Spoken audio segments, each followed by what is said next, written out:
Hello दोस्तों, तो आज मैं एक्सप्लेन करने जा रहा हूँ चेहरे मूवी का, जो कि एक मिस्ट्री थ्रिलर मूवी है। तो सीधे चलते हैं एक्सप्लेनेशन की तरफ। तो पहले सीन में हम देखते हैं इमरान हाशमी जी को, जो कि समीर के किरदार में है। यहाँ पे हम देखते हैं समीर जल्द से जल्द दिल्ली पहुंचना चाहता था, सो वो एक शॉर्टकट ले लेता है। लेकिन कुछ ही देर आगे जाके रास्ते में एक बड़ा सा पेड़ गिरता है और वो रास्ता अभी बंद हो चुका था। तभी समीर वहाँ पे और एक आदमी को देखता है जिसका नाम होता है परमजीत सिंह। सो समीर यहाँ पे परमजीत से पूछता है कि आसपास कोई होटल वगैरह है क्या, क्योंकि उसका गाड़ी तो इधर फंस चुका है और वो कुछ कर नहीं सकता। सो परमजीत यहाँ पे बोलता है कि इधर गिनचुन के 4-5 ही घर है, कोई भी होटल वगैरह नहीं है। और अभी वो अपने दोस्त जगदीश आचार्य के घर जा रहा है। समीर अगर चाहे तो उसके साथ चल सकता है, क्योंकि पेड़ गिरा हुआ है और समीर को पता नहीं था कब तक रास्ता क्लियर होगा। सो यहाँ पे वो डिसाइड करता है कि वो परमजीत के साथ जाएगा। यहाँ पे वो अपने साथ कुछ एक बैग और कुछ सामान ले लेता है, लेकिन गाड़ी का जो चाबी था वो रास्ते में ही वो गिरा देता है। यहाँ पे वो घर पे जाते ही कुछ और नए कैरेक्टर्स से हम लोग इंट्रोड्यूस होते हैं। पहले हम देखते हैं परमजीत सिंह के दोस्त आचार्य जी को और उन लोगों का और एक फ्रेंड हरिया, और उनके घर में एक केयर टेकर थी जिसका नाम होता है अन्ना। और यहाँ पे हमें पता चलता है कि आचार्य जी जो है वो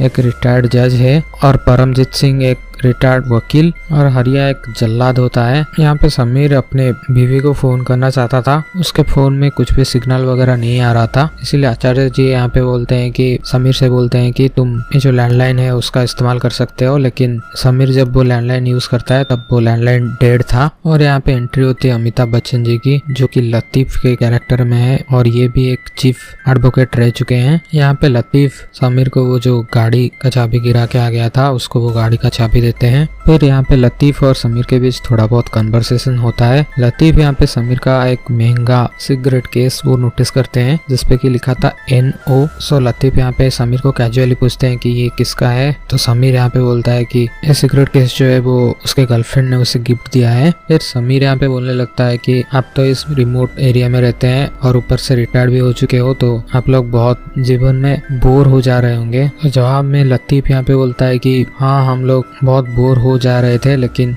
कुछ दिनों से ये लोग एक गेम खेल रहे हैं जिससे कि इन लोगों का जो जीवन का रोमांच था ये वापस आ चुका है। तो समीर यहाँ पे पूछने लगता है कि कौन से टाइप का गेम, ताश या फिर चेस वगैरह वगैरह। लेकिन लतीफ यहाँ पे बोलते हैं कि वो लोग शाम को इकट्ठा हो जाते हैं और कोर्ट प्रोसीडिंग करने लगते हैं। जब भी कभी कोई स्ट्रेंजर यहाँ पे आता है तो वो उसे मुलजिम बना देते हैं और उसी के ऊपर कोर्ट हियरिंग टाइप का होता है। इसीलिए लतीफ यहाँ पे समीर को इनवाइट करते हैं वो उन लोगों के साथ ये खेल खेले। पहले तो समीर नहीं मानता, लेकिन सब उसको समझाने लगते हैं काफी मजा आएगा वगैरह वगैरह, इसीलिए समीर यहाँ पे मान जाता है। सो लतीफ यहाँ पे बोलने लगता है कि तुम अपने जो जीवन है उसका कहीं पे गुनाह किए हो तो अभी बता दो। मतलब इन लोगों का कोर्ट में ऐसा होता था कि लतीफ जो है वो मुलजिम के अगेंस्ट लड़ेंगे और परमजीत सिंह जो है वो मुलजिम के डिफेंस में लड़ेंगे। लेकिन मुलजिम को एक चांस दिया जाएगा वो अपना गुनाह बोल सके, नहीं तो लतीफ जो है वो कोई भी गुनाह मुलजिम के सर के ऊपर डाल सकते हैं। अगर गुनाह प्रूफ हो जाता है तो मुलजिम को गुनाह के अकॉर्डिंग सजा दिया जाएगा। तो समीर यहाँ पे बोलता है कि मजाक में बोलता है कि उसने ज्यादा से ज्यादा ट्रैफिक 1-2 बार तोड़ा है, ट्रैफिक रूल 1-2 बार तोड़ा होगा और जीवन में वो कुछ किया नहीं है। लतीफ यहाँ पे समीर से पूछने लगते हैं कि तुम क्या करते हो। तो समीर से हमें पता चलता है कि समीर एक आर्ट एजेंसी ग्रुप का मालिक है, मतलब CEO है। फिर लतीफ यहाँ पे वो पूछने लगता है कि तुम्हारा पिछला पोस्ट क्या था वगैरह वगैरह, इस टाइप का सब पूछने लगता है। और समीर यहाँ पे बोलता है कि वो इतने सालों से उस कंपनी में काम कर रहा है और हाल ही में ही वो CEO बना है इस कंपनी का, क्योंकि 1 महीने पहले उसका बॉस ओसवाल्ड वो मर चुका है। और समीर यहाँ पे ऐसे बात कर रहा था कि मानो ओसवाल्ड से उसका कोई दुश्मनी हो और उसके ऊपर वो गुस्सा हो। बहुत ही इनसेंसिटिव वे में वो बात कर रहा था, लाइक वो अच्छा हुआ वो मर गया। तो इस टाइप का सब सुन के लतीफ पूछने लगता है कि तुम उसके बारे में इतना गुस्से में क्यों बात कर रहे हो। तो समीर यहाँ पे बोलने लगता है कि उसको कोई भी ऑफिस में कोई भी पसंद नहीं करता था, क्योंकि वो एक वर्कहोलिक होता है और हमेशा सबको वीकेंड में भी खटाता ही रहता है और कंपनी के किसी भी एम्प्लॉय के साथ भी उसका अच्छा जमता नहीं था।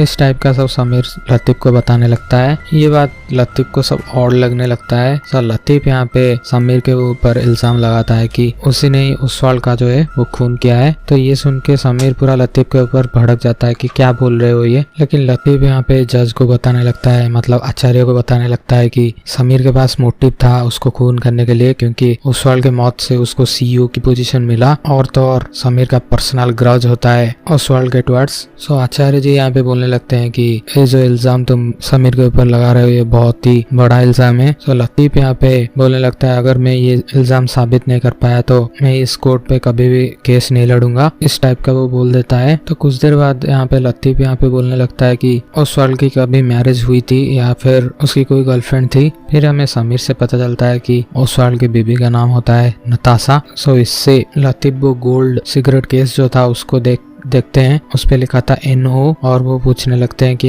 ये वही NO है यानी नताशा ओसवाल्ड। सो समीर यहाँ पे बोलने लगता है कि हाँ ये वही है। अब तो समीर के ऊपर शक और भी ज्यादा बढ़ गया था, लेकिन समीर यहाँ पे बोलने लगता है कि उसे पता नहीं था कि नताशा अपने बॉस ओसवाल्ड की बीवी है। फिर हमें फ्लैशबैक दिखाया जाता है कैसे नताशा और समीर की मुलाकात हुई। हम देखते हैं एक पब में नताशा अकेले ही एंजॉय कर रही थी और थोड़ी देर बाद नताशा यहाँ पे उस पब से बाहर जाती है, लेकिन जाते जाते उसका ईयर रिंग नीचे गिर जाता है। तो उसको लौटाने के लिए समीर उसके पीछे पीछे जाता है। नताशा बहुत ड्रिंक करी हुई थी, इसीलिए समीर यहाँ पे नताशा को बोलता है कि मैं तुम्हें घर छोड़ दूंगा। यहाँ पे नताशा को समीर उसके एक फार्म हाउस पे ले जाता है और यहाँ पे उन लोगों की बातचीत वगैरह शुरू हो जाता है और ऐसे ही वो लोग धीरे धीरे मिलने लगे। लेकिन नताशा अपने हस्बैंड के बारे में अब तक समीर को कुछ भी नहीं बताई थी। वो सिर्फ इतना बताई थी कि उसके पति के साथ रिलेशन कुछ अच्छा नहीं है और उसका पति एक बहुत बड़ा बिजनेसमैन है और अक्सर वो बाहर मतलब फॉरेन ट्रिप्स पे जाता रहता है। एक दिन यहाँ पे वो देखता है उसका पति का फोन आता है, यानी कि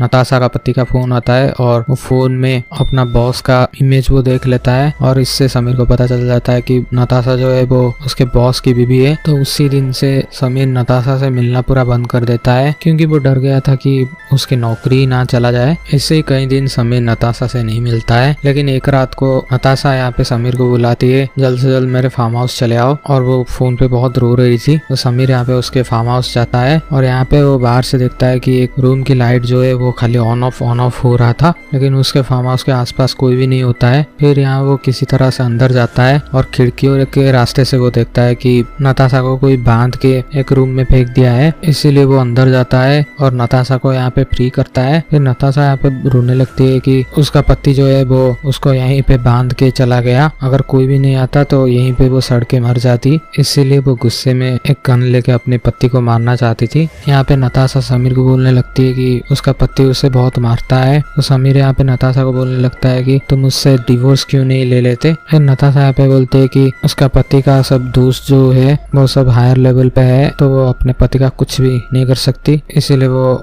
एक गन लेके जाती है, आज ही वो अपने पति को मार डालेगी। लेकिन समीर उससे समझाता है कि तुम अगर ऐसा करती हो तो तुम्हें फांसी भी हो सकती है। और यहीं पे फ्लैशबैक खत्म होता है। तो लतीफ यहाँ पे समीर से बोलने लगता है कि नताशा के साथ तुम्हारा अफेयर था, इसीलिए तुमने उसके पति यानी अपने बॉस को ही मार डाला। समीर यहाँ पे हंस के एक बात बोलता है कि उसका बॉस का जो है वो हार्ट अटैक से मौत हुआ था, ना कि ये लोग उसे मारे थे। गोल्फ खेलते टाइम उसको एक हार्ट अटैक आया और उससे ही उसका बॉस मारा गया। लेकिन इत्तेफाक से समीर उस टाइम में वहाँ पे प्रेजेंट होता है। समीर की बातों से हमें पता चलता है कि उसका बॉस जो है ओसवाल्ड वो 23 नवंबर 11:30 के टाइम उसका मौत हुआ है। लतीफ यहाँ पे समीर को पूछने लगता है तुमने बोला था तुम्हारा बॉस ओसवाल्ड एक वर्कहोलिक है, तो ऑब्वियस सी बात है वो कभी ऑफिस से छुट्टी नहीं लेता होगा। तो समीर यहाँ पे बोलने लगता है कि हाँ उसने पिछले 10 साल में एक बार भी छुट्टी नहीं लिया, लेकिन पिछले ही साल उसने 1 महीने की छुट्टी ली थी। उसको हार्ट अटैक आया था, इसीलिए वो 1 महीने की छुट्टी लिया था। सो ये बात लतीफ को थोड़ा ऑड लगता है, इसीलिए वो समीर के ऊपर इल्जाम लगाता है कि जब समीर ने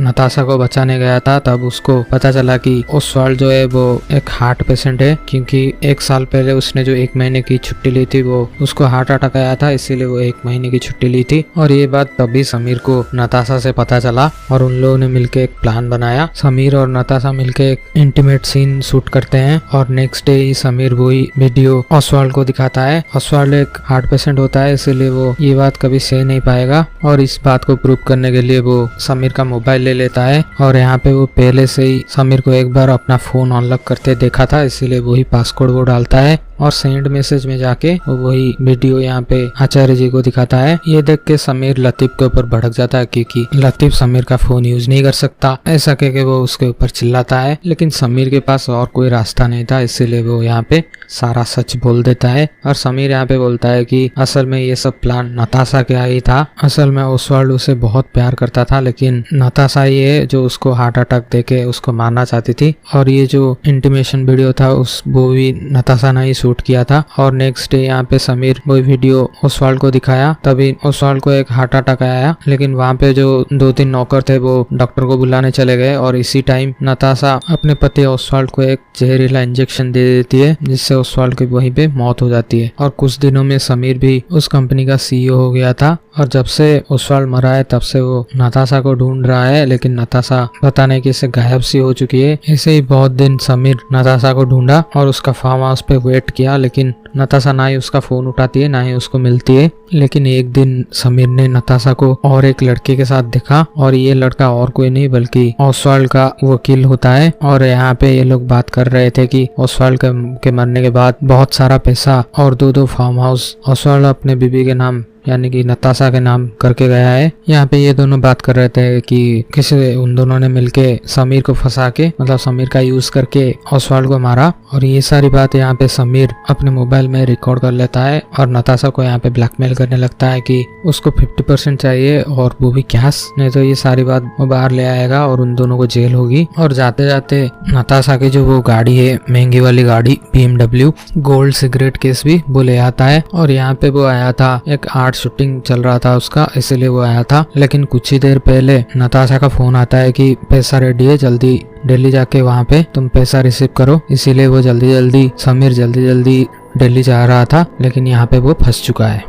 और यहीं पे फ्लैशबैक खत्म होता है। फिर आचार्य जी यहाँ पे फैसला सुनाने से पहले एक छोटा सा ब्रेक लेते हैं। इसी बीच सब लोग ऊपर चले गए थे, ऊपर के रूम में चले गए थे। तो इस मौके का फायदा उठा के समीर यहाँ पे आना से बोलने लगता है कि क्योंकि आना वहाँ पे नहीं थी, तो आना को वो बोलने लगता है कि वो निर्दोष प्रूफ हो चुका है, इसलिए जल्द से जल्द दरवाजा खोल दो, क्योंकि सारे दरवाजे में लॉक लगा हुआ था और वो चाबी सिर्फ आना के पास थी। इसीलिए वो आना को रिक्वेस्ट करते है कि दरवाजा का चाबी सब खोल दो। लेकिन आना यहाँ चाबी खोलने से पहले एक बार आचार्य जी से कंफर्म करना चाहती थी, और ऐसे में समीर यहाँ से भाग नहीं पाता और फिर से सब लोग आ जाते हैं और वहाँ पे कोर्ट की हियरिंग चलता है। और अंत में समीर को फांसी की सजा सुनाया जाता है। और यहाँ पे हम देखते हैं हरिया जो था वो एक फांसी का फंदा पूरा तैयार कर चुका था समीर के लिए। ये सब देख के समीर बहुत डर जाता है, क्योंकि अभी उसे पता था कि कुछ ही देर में उसको जबरदस्ती फांसी दिया जाएगा। इसीलिए वो लतीफ को बोलने लगता है कि आप कौन सब होते हो मुझे सजा देने वाले। और यहाँ पे लतीफ बोलने लगता है कि ये जो कोर्ट का सेशन अभी चला, ये सब घर के ऊपर एक CCTV लगा है, वहाँ पे भी रिकॉर्ड हो चुका है। और नेक्स्ट डे वो लोग ये रिकॉर्डिंग हाई कोर्ट जाके सबमिट करेंगे और लीगल तरीके से समीर को यहाँ पे सजा होगी। ये सब देख के समीर और भी डर जाता है और लास्ट में वो एक गन निकालता है अपनी जेब से और सबको गन पॉइंट में धमकाने लगता है और दरवाजे पे एक गोली मार के वो जो लॉक था उसको तोड़ के वहाँ से भागता है। लेकिन उसके पीछे पीछे आचार्य जी, लतीफ और सब लोग भागते हैं उसको पकड़ने के लिए। लेकिन समीर भागते भागते एक ऐसी जगह पे पहुंच जाता है और वहाँ पे बर्फ का जो लेयर था वो स्लाइड होता है और समीर का वहीं पे ऊपर से नीचे गिर के वहीं पे मौत हो जाती है। और नेक्स्ट सीन में हम देखते हैं लतीफ पास ही में पुलिस स्टेशन में फोन करके बोलते हैं कि एक एक्सीडेंट हुआ है और एक आदमी के ऊपर से नीचे गिर के उसका मौत हो गया है। और नेक्स्ट डे यहाँ पे हम देखते हैं नताशा वहाँ पे आई थी और नताशा यहाँ पे बोलती है कि पुलिस ने समीर का गाड़ी तो लौटा दिया है, लेकिन उसका फोन नहीं लौटाया है, वो कंपनी की प्रॉपर्टी है और उसे वापस देना पड़ेगा। लेकिन वो कंपनी की प्रॉपर्टी के लिए नहीं, बल्कि उस फोन में खुद नताशा के खिलाफ सारे सबूत थे जो कि समीर ने शूट किया था, इसीलिए वो बड़ी चालाकी से वो फोन उन लोगों से लेने आई थी। लेकिन लतीफ यहाँ पे बोलता है कि वही सब बातें बोलने लगता है कि हम यहाँ पे गेम खेलते हैं और बाहर वेदर काफी खराब है, तो आज रात आप यहाँ पे रुक जाइए। जो सब बातें वो समीर से कहा था वही सेम बातें वो नताशा से बोलने लगता है और दरवाजा यहाँ पे बंद हो जाता है। मतलब यहाँ पे हम अज्यूम कर सकते हैं कि नताशा के साथ भी वही सब होगा जो समीर के साथ हुआ और यहाँ पे मूवी खत्म होती है। तो अगर मेरा एक्सप्लेनेशन आप सबको पसंद आया तो प्लीज इस चैनल को सब्सक्राइब कर देना और वीडियो को लाइक कर देना और कुछ क्वेश्चन हो तो कमेंट कर सकते हो। मिलते हैं नेक्स्ट वीडियो में। Thanks for watching.